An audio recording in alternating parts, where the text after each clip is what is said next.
18 people in that chat, including Vice President J.D. Vance, the Secretary of Defense Pete Hegseth, the National Security Advisor Mike Waltz, and others believed to be the Secretary of State Marco Rubio, as well as the White House Deputy Director of Communications Stephen Miller and the Director of National Intelligence Tulsi Gabbard, along with the CIA Director John Ratcliffe. So really the top brass of the US military and national security scene as well. Now, the text messages that were then put out by the Atlantic showed a back and forth, with Vance initially being skeptical of the strikes. He said, "I think we're making a mistake." He goes on to say 3% of US trade runs through the Suez Canal, 40% of European trade does.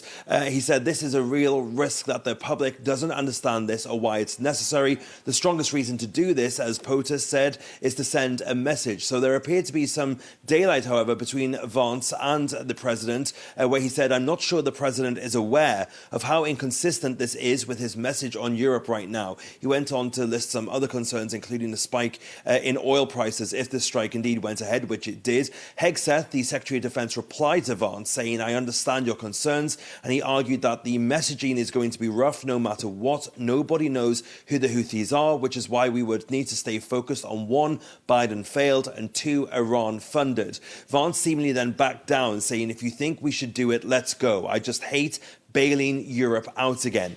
Hegseth replies, "I fully share your loathing of European freeloading. It's pathetic." So some choice words there about the European allies as well, and so perhaps some questions to be put to the president about his thoughts on the European allies, given that his J.D. Vance, the vice president, clearly feels so strongly about it.